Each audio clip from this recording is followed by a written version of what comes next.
You said that you've been lonely, makes you cold as ice. Hard to get to know me, but better than the lies. Hari ini gue mau bahas sebuah TWS dari Sudio. Ini adalah Sudio A1 Pro. Gue udah mencoba ya beberapa TWS dari lineup Sudio, dan untuk A1 Pro ini untuk harganya dia dijual di harga 800 ribuan. Kalau kalian berminat, linknya pun udah gue taruh di deskripsi di bawah. Jadi gue akan mulai aja videonya. Gue akan bahas apa sih yang menarik dari Sudio A1 ini, dan gue akan start yuk dari desain dan build quality-nya. Yang dimana kalau kita lihat dari sisi desain, ini menurut gue salah satu selling point utama dari produk-produk yang ditawarkan Sudio.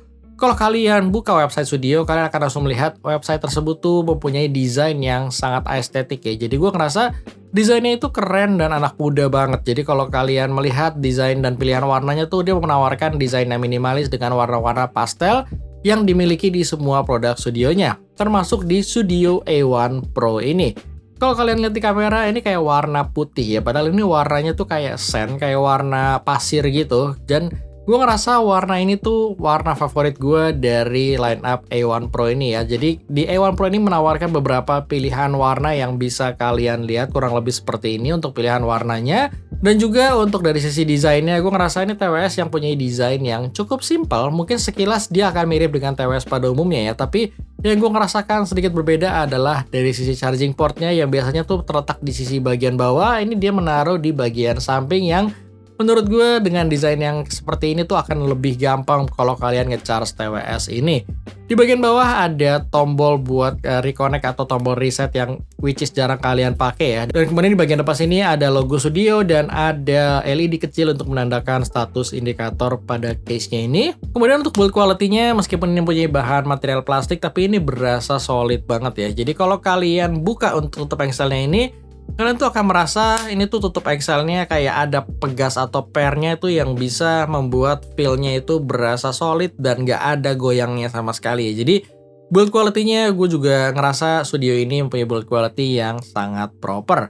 Kemudian untuk earbudnya sendiri yang gue suka pilihan warna sand ini, dia mempunyai warna bagian ear tip-nya ini kayak dark grey gitu, sedangkan dibalut dengan warna sand yang menurut gue sih ini lagi-lagi terlihat keren ya. Untuk fittingnya sendiri, gue ngerasa earbudnya ini punya fitting yang nyaman buat kalian pakai berjam-jam. Untuk size housingnya pun terbilang masuk ke kategori medium ya, jadi bisa masuk ke kuping yang kecil maupun yang besar. Kalau buat gue sendiri, untuk ear tip-nya aja, yang biasanya gue menggunakan ear tip medium, tapi di Sudio ini gue harus mengganti dengan yang ear tip-nya large karena lebih kedap aja dan lebih enak kalau buat gue pribadi. Kemudian di Sudio A1 ini juga pastinya udah dilengkapi dengan touch control ya untuk mengakses berbagai komen, misalkan untuk volume di sini juga ada, untuk next to previous lagu, voice prompt, dan juga untuk mengaktifkan ANC mode-nya.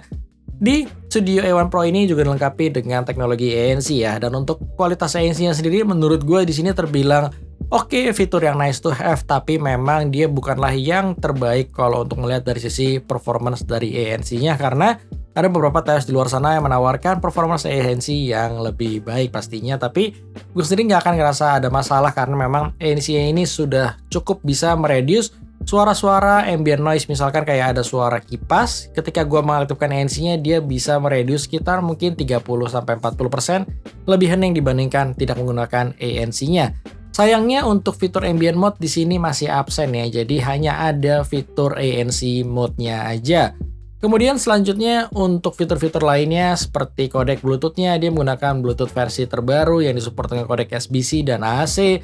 Dan kalau kalian bertanya kenapa harga segitu masih belum mensupport kodek aptX dan apakah suara aptX pasti lebih baik dibandingkan SBC dan AAC, menurut gue kodek aptX itu adalah kodek yang bisa memaksimalkan potensi yang ada di TWS tersebut. Tapi dia bukanlah patokan mutlak kalau kodek aptX ada berarti suaranya akan lebih bagus, itu sama sekali enggak ya. Jadi TWS yang mensupport kodek aptX pun banyak yang mempunyai suara yang menurut gue kurang bagus ya. Balik lagi, kalau kalian melihat dari sisi suara, kalian harus melihat dari tuningan tiap TWS tersebut ya. Jadi codec itu kalau buat gue bukanlah hal yang terpenting. Jadi codec SBC, AAC gue nggak akan menjadi masalah. Dan kemudian selanjutnya untuk API ratingnya dia adalah support dengan IPX4 yang dimana dia udah splash proof, aman kalau terkena keringat bisa kalian pakai olahraga maupun terkena air hujan gak akan ada masalah sama sekali. Dan ada satu fitur yang terbilang cukup menarik juga yaitu multi-point connection yang dimana kalian bisa mengkoneksikan dua device secara bersamaan ke TWS ini ya. Jadi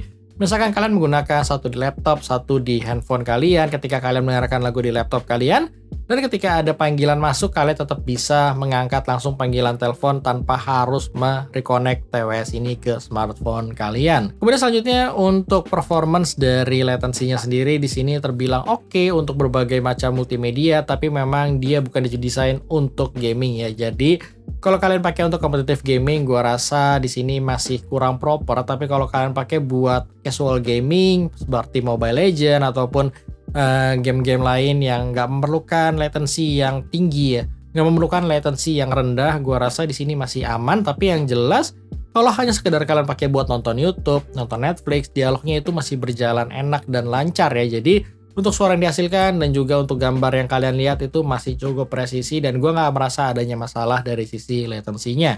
Turns out one of them was me. Well, for a day anyway. So what we have here is a near final Tesla Cybertruck. It's not an actual delivery truck.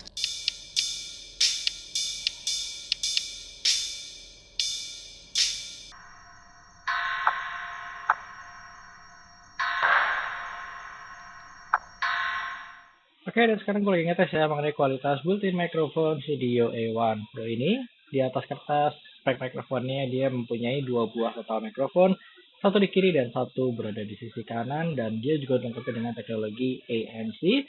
Dan sekaligus gue sebagai pengetesan kali ini juga sudah memutar sound sample public ambient noise gitu. Jadi gue nggak tahu apakah suara tersebut masih bisa kalian dengar atau memang ANC-nya itu sudah berhasil meredius suaranya dengan cukup baik sehingga suara gue terdengar cukup jelas ke kalian. Tinggal kalian simpulkan sendiri aja ya mengenai kualitas built-in mikrofonnya. Jadi paling segitu aja dan sekarang kita kembali lagi ke reviewnya. Oke, selanjutnya untuk baterainya sendiri dia diklaim bisa bertahan 5 jam untuk earbudnya dan 30 jam total bersama case-nya. Oke, untuk karakter suara Studio A1 Pro sendiri ini ketika gue mendengarkan pertama kali gue langsung bisa merasakan kalau dia lebih ke arah bass ya. Jadi di sini tuh kalau kalian suka bass kalian akan suka dengan karakter Studio A1 Pro ini. Dia mempunyai signature yang lebih ke arah warm dengan bass yang lebih di boost. Kalau untuk high frekuensinya gue ngerasa di sini treble-nya berasanya agak roll off dan juga aman dan nyaman buat kalian pakai dalam jangka panjang. Tipikal treble yang smooth, nggak akan bikin tajam atau ear piercing. Tapi di sisi lain dia memang bukan tipikal treble yang extend yang menawarkan detail yang super. Jadi gue ngerasa di sini tipikal treble yang cocok untuk kayak lagu-lagu pop, lagu-lagu R&B yang enak lah buat lagu-lagu tersebut. Kemudian untuk vokalnya di sini akan berasa sedikit mundur. Dia tipikal vokal yang akan sedikit di belakang area instrumennya. Kemudian untuk timbre sendiri punya timbre yang natural, nggak berasa kolorasi dan hal-hal lain yang biasanya tuh terjadi di beberapa TWS di luar sana ya. Jadi gue cukup suka dengan timbre vokalnya, hanya aja memang karena dia berasa agak mundur, dia tuh akan berasa sedikit tertutup area bassnya untuk lagu-lagu tertentu.